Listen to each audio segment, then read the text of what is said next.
श्री कृष्ण कहते हैं, अगर आप अपने मन को अपने वश में नहीं करेंगे तो वो आपके दुश्मन की तरह काम करना शुरू कर देगा। निर्माण केवल पहले से बनी चीजों का नया रूप है। कोशिश की जाए तो अपने अशांत मन को आसानी से नियंत्रित किया जा सकता है। इंसान नहीं, उसका मन किसी का दोस्त या दुश्मन होता है। जो किसी दूसरों पर शक करता है उसे किसी भी जगह पर खुशी नहीं मिल सकती। आपका निराश ना होना ही परम सुख होता है। क्रोध मूर्खता को जन्म देता है। अफवाह से अकल का नाश और अकल के नाश से इंसान का नाश होता है। सही मायने में चोर वो है जो अपने हिस्से का काम किए बिना भोजन करता है। कर्म करते जाओ, फल की चिंता मत करो। मन बहुत चंचल है जो इंसान के दिल में उथल पुथल कर देता है। यहाँ हर कोई खाली हाथ आया था और खाली हाथ इस दुनिया से जाएगा। परिवर्तन संसार का नियम है।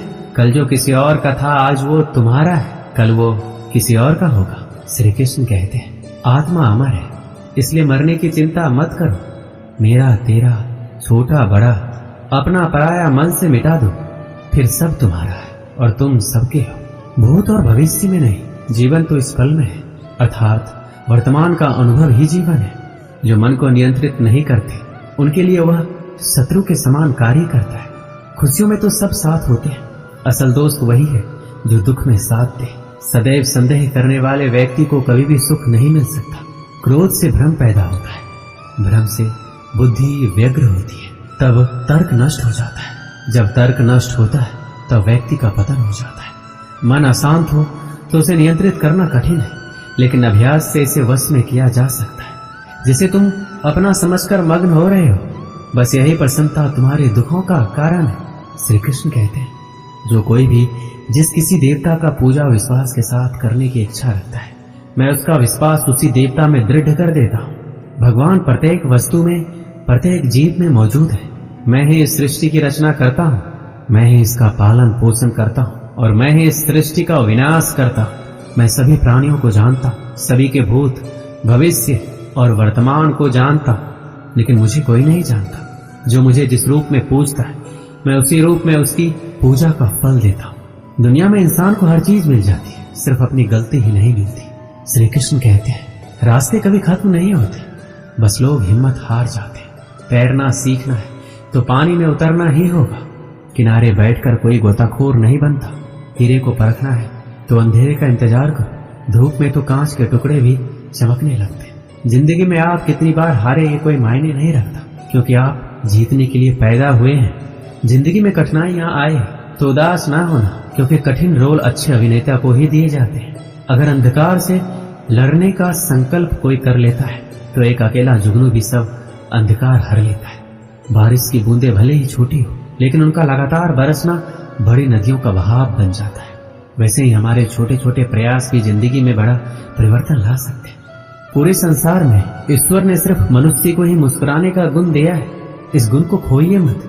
सफल लोग रास्ते बदलते हैं, इरादे नहीं, और असफल लोग अपने इरादे ही बदल लेते हैं। सभी जीवों में केवल इंसान ही पैसा कमाता है। और कितनी अजीब बात है ये, कोई जीव कभी भूखा नहीं मरता और इंसान का कभी पेट नहीं भरता। विश्वास रखो उस भगवान पे, कभी ज्यादा मांगो नहीं, कम वो कभी देगा नहीं।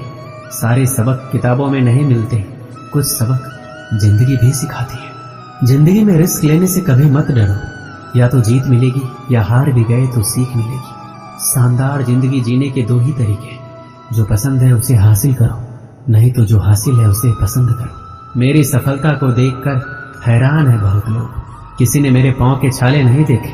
अगर सफलता चाहिए तो कभी वक्त और हालात पे रोना नहीं। मंजिल दूर ही सही पर घबराना मत, क्योंकि नदी कभी ये नहीं पूछती कि समंदर अभी कितना दूर है।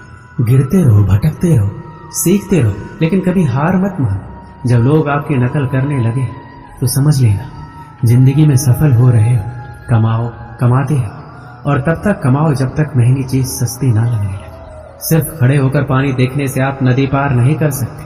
जितना कठिन संघर्ष होगा, जीत उतनी ही शानदार होगी। यदि लोग आपके लक्ष्य पर हंस नहीं रहे तो समझो आपका लक्ष्य बहुत छोटा है। हुनर तो सब में होता है, फर्क बस इतना होता है किसी का छिप जाता है तो किसी का छप जाता है। दूसरों को सुनने के लिए अपनी आवाज ऊंची मत कीजिए, बल्कि अपना व्यक्तित्व इतना ऊंचा बनाइए कि आपको सुनने की लोग मन्नत करें। अच्छा काम करते रहिए, चाहे लोग तारीफ करें या ना करें। पहचान से मिला काम थोड़े बहुत समय के लिए रहता है, लेकिन काम से मिली पहचान उम्र भर रहती है। जिंदगी अगर अपने हिसाब से जीनी तो कभी किसी के फैन मत बनो। जब गलती अपनी हो तो हमसे बड़ा कोई वकील नहीं, जब गलती दूसरों की हो तो हमसे बड़ा कोई जज नहीं। आपको खुश रहना ही आपका बुरा चाहने वालों के लिए सबसे बड़ी सजा है। जिस दिन आपका हस्ताक्षर ऑटोग्राफ में बदल जाएगा उस दिन आप बड़े आदमी बन जाओगे। अगर एक हारा हुआ इंसान हारने के बाद भी मुस्कुरा दे तो जीतने वाला भी जीत की खुशी खो देता है। यह है मुस्कान की ताकत। अगर आपको हर बार अलग अलग तरह के कामों में सफलता मिली है तो इसका अर्थ है आपने कभी कुछ नया ट्राई ही नहीं किया। किसी काम को करो तो लगन से करो, नहीं तो बिल्कुल मत करो। बड़े सपने देखने वालों के बड़े सपने हमेशा पूरे होते हैं। सपने सच करने से पहले सपने देखने पड़ते हैं। ताकत शारीरिक क्षमता से नहीं आती, ये अजय इच्छा शक्ति से आती है। एक पिता अपने पुत्र के क्रोध से अत्यंत विचलित रहा करता था। वह देखता था कि उसका बेटा बाकी सब चीजों में बहुत अच्छा है, बहुत आज्ञाकारी है, बहुत मधुरभाषी है, लेकिन उसे क्रोध बहुत आता है। और यदि उसे किसी बात पर क्रोध आ जाए तो फिर वह किसी को भी भला बुरा कहने में संकोच नहीं रखता था। पिता ने अपने पुत्र को समझाने का एक तरीका ढूंढा। उसने अपने पुत्र को एक सुबह अपने पास बुलाया और उसे कुछ कील से भरा हुआ एक डब्बा दिया। डब्बा देते हुए अपने पुत्र से इतना पूछा, बेटा तुम मेरी छोटी सी बात मानोगे? पुत्र ने कहा, जरूर मानेंगे, क्या चाहते हैं? तो उसने अपने बेटे को कहा, तुम्हें जब भी क्रोध आए तो क्रोध पर काबू करने की कोशिश करो, लेकिन यदि फिर भी क्रोध करते हो तो एक कील इस दीवार में ठोक देना। तुम्हें दिन में जितनी बार गुस्सा आए उतनी बार इसी तरह करो। लड़के ने हामी भर दी। पहले दिन लड़के को बहुत क्रोध आया।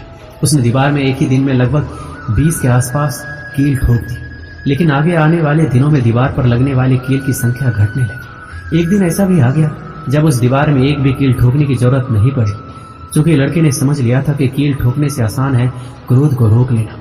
जब यह स्थिति 2-4 दिन बनी रही तो उसने अपने पिता से जाकर इस बात को कहा। अब उसे दीवार में कील ठोकने की जरूरत नहीं पड़ती है। पिता ने उसे शाबाशी दी और कहा, अब जब तुम्हें कोई कुछ कहता है और तुम्हें लगता हो कि तुमने उस खराब लगने वाली बात पर भी क्रोध करने से रोक लिया है स्वयं को, तो ऐसे हर प्रयास के लिए दीवार से एक कील निकाल लो। लड़के ने ऐसा ही किया।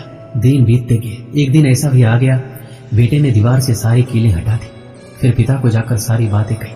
पिता दीवार के पास आए और अपने बेटे को समझाते हुए कहा, बेटे, शब्दों के पास एक अपनी शक्ति होती है और वो शक्ति ये है कि ये वापस नहीं लिए जा सकते।